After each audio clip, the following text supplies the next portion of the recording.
श्री स्वामी समर्थ. स्वामी महाराजांच्या कृपेने तुमच्या सर्व इच्छा मनोकामना पूर्ण हो.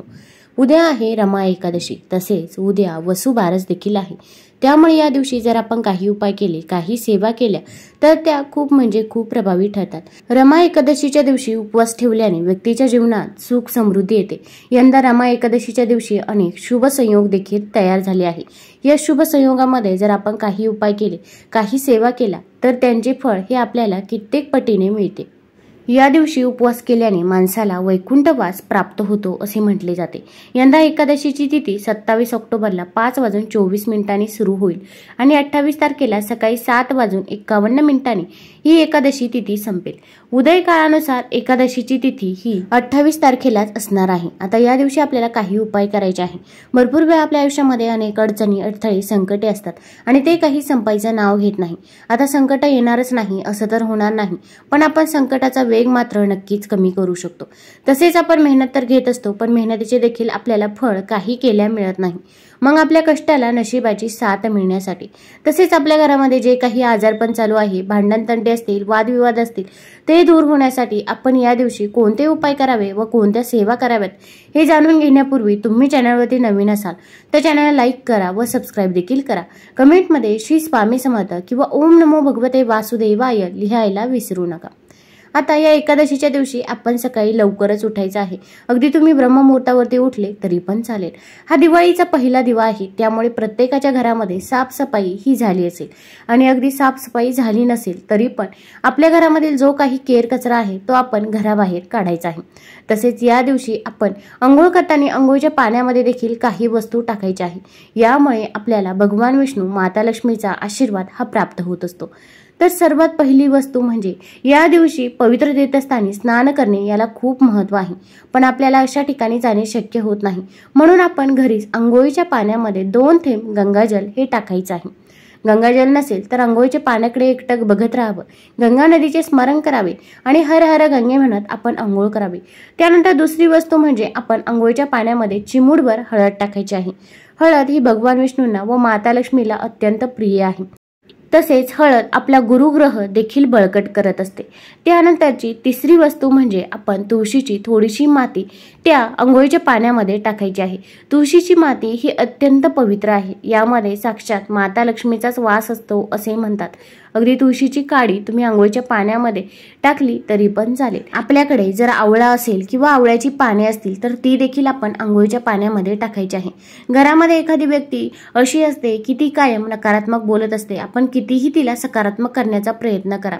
किंवा एखाद्या व्यक्तीच्या मागे साडेसाती लागलेली असते, एखादी व्यक्ती आजारी असते, मग अगदी घरामध्ये लहान बाळ असो किंवा वृद्ध व्यक्ती असो, प्रत्येकाच्या अंघोळीच्या पाण्यामध्ये आपण या वस्तू टाकायच्या आहे.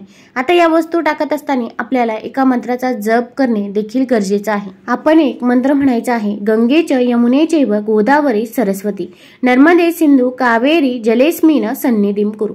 अगदी घरामध्ये लहान मुलांना हा मंत्र म्हणणे शक्य होत नसेल तर तुम्हीच या वस्तू टाकत असताना या मंत्राचा जप हा करायचा आहे. आता अंघोळ झाल्यानंतर आपण पिवळ्या रंगाची किंवा लाल रंगाची वस्त्र परिधान करायची आहे. फक्त काळा रंग आपण चुकूनही घालायचा नाही. पिवळ्या रंगाची वस्त्र नसतील तर पिवळा रुमाल तुम्ही दिवसभर सोबत ठेवायचा आहे, कारण की पिवळा रंग हा भगवान विष्णूंना अत्यंत प्रिय आहे. आता या दिवशी आपल्याला भगवान विष्णूंची पूजा करायचीच आहे. तसेच वसुबारस आहे, आपण गोमातेची देखील पूजा करायची आहे. एक चौरंग मांडायचा आहे, त्यावरती लाल कपडा टाकायचा आहे. एक शुद्ध तुपाचा किंवा तिळाच्या तेलाचा, मोहरीच्या तेलाचा दिवा प्रज्वलित करायचा आहे. पहिल्यांदा भगवान गणेशाची पूजा करायची आहे. त्यानंतर बाळकृष्ण म्हणजेच भगवान विष्णूंची पूजा करायची आहे. आता बाळकृष्णाला अभिषेक करत असताना आपण अगोदर शुद्ध जलाने, त्यानंतर पंचामृताने अभिषेक करायचा आहे. अभिषेक करत असताना ओम नमो भगवते वासुदेवाय, ओम नमो भगवते वासुदेवाय या मंत्राचा जप हा करत राहायचा आहे. अभिषेक करून झाल्यानंतर त्यामधील थोडंसं पाणी हे आपण ग्रहण करायचं आहे. तसेच आपल्या घरामधील लहान मुलांना, मोठ्या व्यक्तींना देखील हे पाणी ग्रहण करायला द्यायचं आहे. यामुळे विष्णूंचा आशीर्वाद हा प्राप्त होत असतो.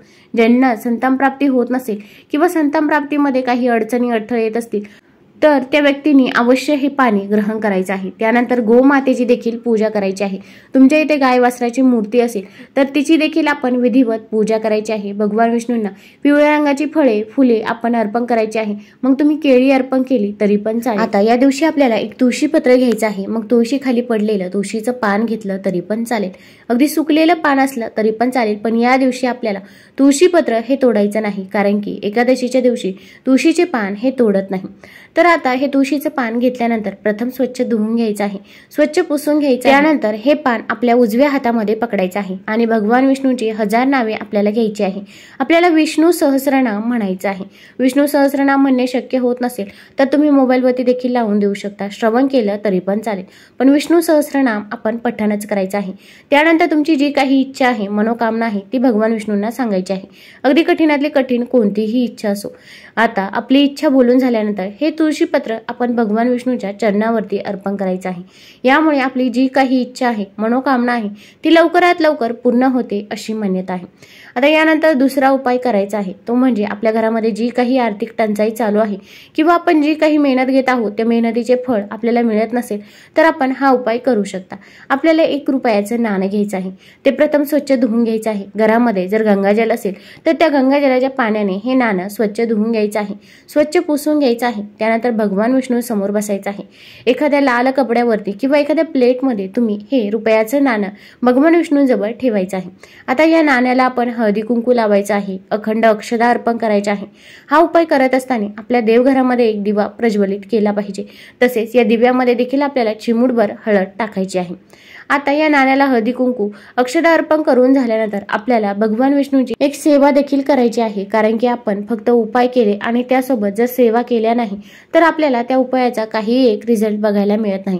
तर आपल्याला विष्णूंची सेवा देखील करायची आहे, कारण की या दिवशी वसुबारस आहे, त्यामुळे या दिवसाला अनन्यसाधारण महत्त्व आहे। या दिवशी तुम्ही जेवढी सेवा कराल त्याच्या कित्येक पटीने तुम्हाला त्याचे पुण्यफळ हे नक्कीच मिळेल। तर आता आपण भगवान विष्णूचा ओम नमो भगवते वासुदेवाय हा मंत्र 108 वेळा म्हणायचा आहे।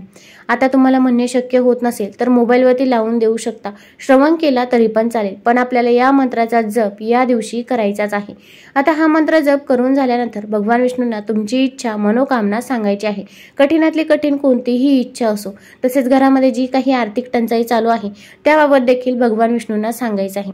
हा उपाय कोण करू शकतं तर घरातील कोणत्याही व्यक्तीने हा उपाय सेवा केली तरी पण चालेल। ताई दादा आजी आजोबा तुमच्या घरातील मुलं देखील ही सेवा करू शकता। फक्त मासिक धर्म असेल किंवा सूतक असेल तर या काळामध्ये आपल्याला हा उपाय ही सेवा करता येणार नाही। आता यानंतर हे रुपयाचं नाणं आपल्याला वसुबारसच्या दिवशी म्हणजेच रमा एकादशीच्या दिवशी दिवसभर रात्रभर तिथेच ठेवायचं आहे। दुसऱ्या दिवशी सकाळी उठल्यानंतर, आता दुसऱ्या दिवशी मंगळवार आहे, धनत्रयोदशी आहे, या दिवशी सकाळी उठल्यानंतर हे रुपयाचं नाणं आपण आपल्या पॉकेटमध्ये ठेवायचं आहे किंवा महिलांनी त्यांच्या पर्समध्ये ठेवायचं आहे। ठेवत असताना देखील आपण ओम नमो भगवते वासुदेवाय या मंत्राचा जप करायचा आहे आणि आपण म्हणायचं आहे की माझ्याकडे भरपूर पैसा आहे, माता लक्ष्मी माझ्या सोबत आहे, माझ्या सर्व इच्छा मनोकामना पूर्ण झालेल्या आहे असे आपण म्हणायचे आहे। आणि ते रुपयाचं नाणं आपण पॉकेटमध्ये किंवा पर्समध्ये ठेवू शकता।